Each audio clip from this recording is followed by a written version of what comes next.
So this week I thought we'd start trying to do something a little bit more focused. So I'm starting off with a little look around Loch Meiklie, which is just up Glen Urquhart from Drumnadrochit where we live. Not as famous as its nearby neighbour, Loch Ness, but it's a lovely spot. A lot of people use this locally for leisure purposes, fishers, swimmers, what have you. So I thought we'd come here because it's quite a pretty spot and take some photographs, have a little look around, and maybe talk about some of the techniques I use in somewhere like this. I'm travelling light because I popped out to go and see if I could wrap up a job, but they're not ready for me. Story of my life. So yeah, we're just going to have to wing it with what we've got. So I'm currently filming this on the Z6 Mark III. I've got no microphones. Usually I'd use an action camera, which would be a lot easier. But there we have it. I've also got no filters, but that's not necessarily a problem. Right, so we're down by the shores. So this is what we've got to work with today. I'm just switching to mobile phone use now for the video just here. So for my first image, I've set the camera up portrait style, and what I'm doing is a series of shots.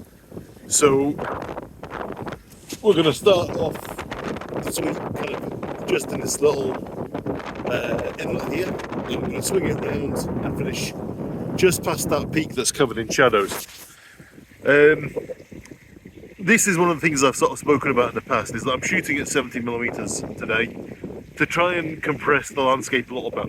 I still want the field of view that wide angle give me, but I'm looking for the background to be more prominent than if I shot using a wide angle and just cropped up. So this is the picture. I've just taken it out, and it will be up on your screen now.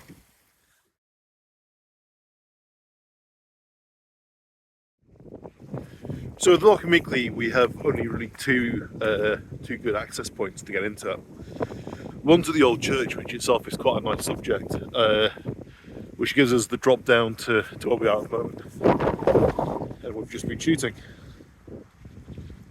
And the other access point is down the bottom end of the loch, which we'll head there in a minute. We're just going to have a quick look at the church. The light was good earlier, but it seems to be fading on me a bit. I'm trying to get in before the heavy weather comes tomorrow. I'm looking forward to that. I'm looking forward to the cold and a bit of something more autumnal, wintry. But anyway, here we are at the moment. The church itself is quite interesting in architecturally speaking, but also it's got, I believe, an ancient incised cross inside it, which I think came from where Temple Pier now is, which is where the Loch Ness lifeboat is stationed.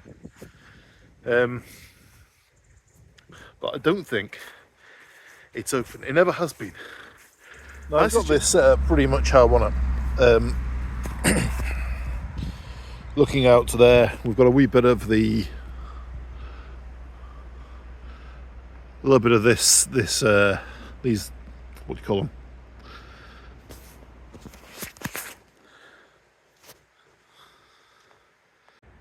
So yeah, we've got this pretty much as I wanted. I've got a little bit of the berries in. I've got a nice view out to the church. The only thing I don't like with this composition at the minute is that the top of it, the church, the spire, hasn't got much free space. Now, this is where this lens comes in really handy, because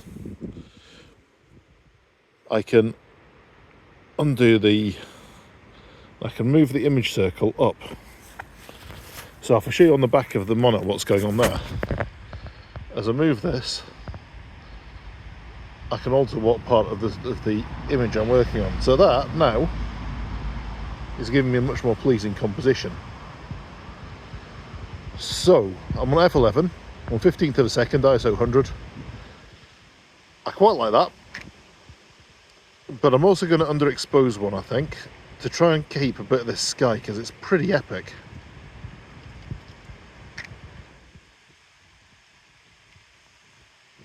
And I might do a bright one. I'm not sure if I'm going to bracket these and if I'm going to HDR it or not. But I like the option.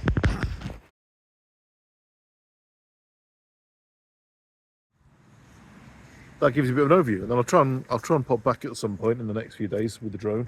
And as I say, we're meant to be getting a change in weather, and I want to come back here because this loch does freeze over.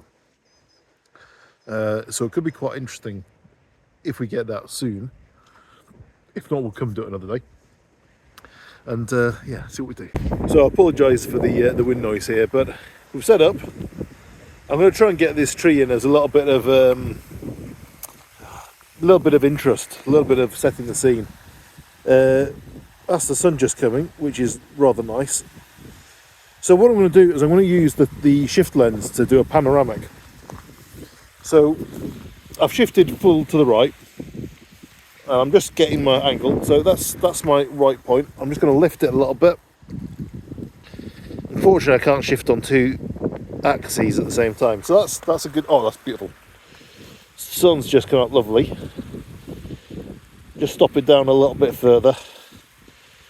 So that's 1, center position, 2, end position, 3. And that is going to give me an absolutely stunning panorama of this scene. And that sun has just come out and made the colours really pop. I'm very pleased.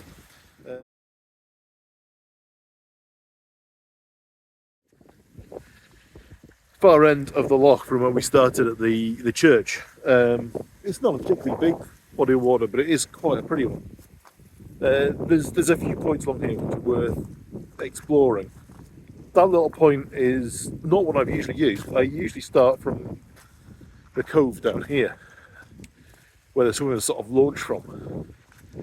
But I just like that tree, the way it was jutting out and catching a bit of the sun on an otherwise fairly colourless kind of thing.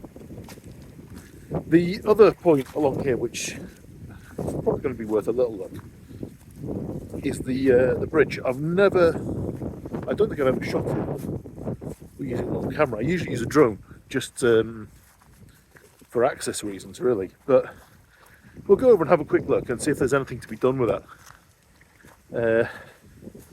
And then I think we're pretty much calling it a day for the moment for Loch Meiklie. I'll try and pop back with a drone, get some aerials for you. But it's a lovely spot. I've done a couple of pictures here. I abandoned my phone and my tripod because sometimes it's just easier to shoot handheld.